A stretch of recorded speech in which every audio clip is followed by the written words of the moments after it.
દિલ્હીના.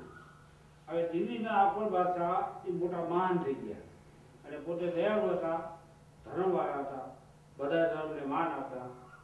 પછી એ સવારે ગીતાજી વાંચતા અને બપોરે રામાયણ, આજે કુરાન પડે અને નમાજ પડે, એ બધો ધર્મ પાળતા અને પોતે દયાળુ હતા, મહાન હતા. અને આપણે આખા ઓલામાં બધે એમ પ્રખ્યાત થઈ ગયા કે અકબર બાદશાહ એટલે અકબર બાદશાહ, એટલે શાસન સારું ચલાવ્યું. પછી અકબર બાદશાહની કચેરીમાં નવરત્ન હતા. નવરત્ન એટલે નવ એમના આગળ પડતા કામ કરવાવાળા પ્રધાન. એમાં બિરબલનો નંબર પહેલો. બિરબલ બહુ હોશિયાર હતા. બિરબલને એવી બુદ્ધિ હતી, ધારણ બુદ્ધિ કે ગમે એ અકબર બાદશાહ કામ આપે એ એક પળમાં મિનિટમાં કરી નાખે અને એનો જવાબ આપી શકે વાતનો, કે કોઈ કામ કરો તો ફટાફટ કામ થઈ જાય. એટલે એ વધારે એમનું માન હતું બધા કરતા. હવે આ જોઈ પછી આ જે બાદશાહ છે એમના બેગમને થોડુંક એમ થયું કે મારા ભાઈ હોય અને આ બિરબલનું આટલું માન તો મારા ભાઈનું માન થાય, એટલે એમને થોડીક ઈચ્છા છે.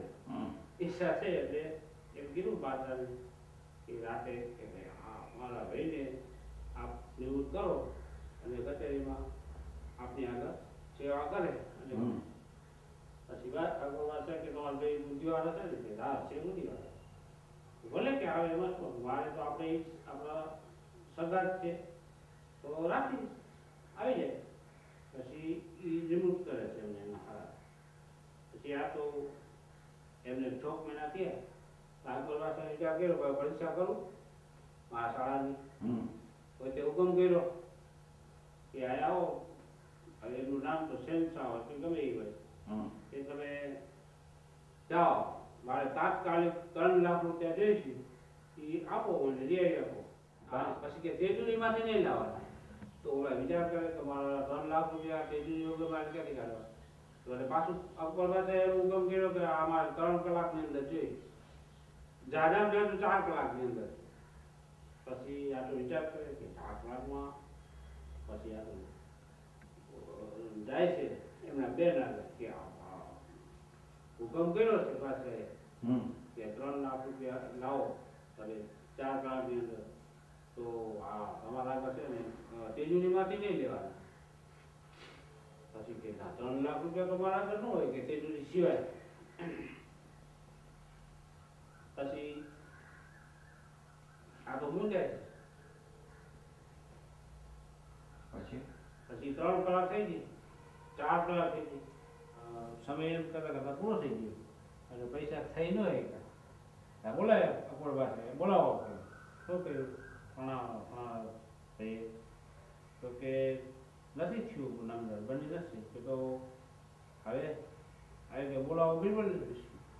બિરબલ વગર તો થશે નહીં, આ કામ બીજા કોઈ કરી નહીં શકે. બિરબલને બોલાવ્યો. બિરબલ આવ્યો. ફરમાવો નામદાર, હુકમ. જાઓ બિરબલ, તમે 3 લાખ રૂપિયા મને 4 કલાકની અંદર લઈ આવી ચાલે લઈ આવો.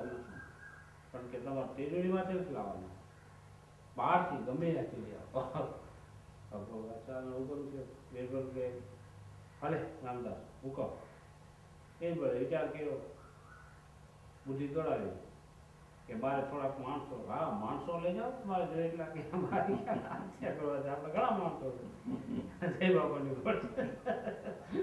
આ તો નીકળ્યા 4-5 માણસ. મેજરપટ્ટી બીજી મોટી મોટી જબરદસ્ત મોટા રોડ માપે, રેલવે મેજરપટ્ટી લઈ પછી દિલ્હીના બજારમાં નીકળ્યા.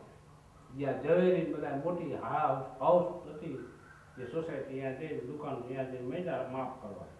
ઝવેરીવાળા બધા વિચાર કરે કે આ બિરબલ માફ કરે છે, નક્કી કંઈક દાળમાં કાઢો હશે માયા. પછી આને તો બધા આવે બિરબલને પૂછો, બિરબલ આ શું કરો છો? તમે જોતા નથી કે આ હું માફ કરું છું કે, અને અહીંયા રોડ મોટો બનવાનો છે અને આ બધી બિલ્ડિંગને પાડી દેવાની છે, કે અકબર બાદશાહનો હુકમ છે. ઓ ભાઈ બિરબલ તમે બચાવો. બધા આમ શેઠિયા બધા બોલે હાથ કરે. હા બિરબલ કે બચે એક સાથે. કેવી રીતે?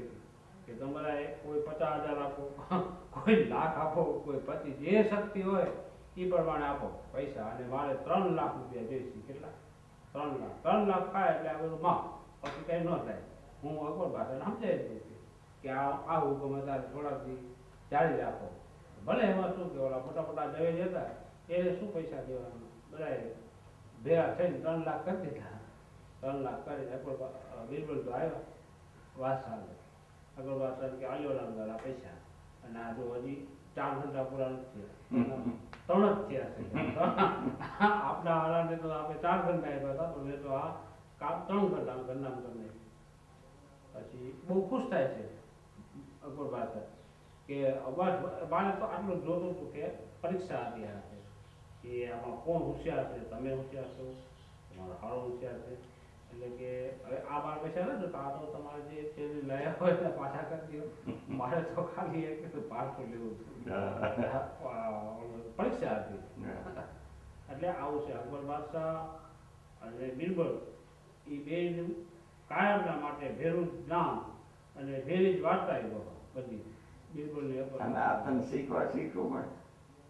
હા બાબા, ઘણી જૂના ટાઈમની વાત છે. અમારા કાકાએ કરેલી હતા. એટલે તું બેઠા બેઠા આમ પણ આ બધું જૂનું જે હોય યાદ નવું નથી યાદ.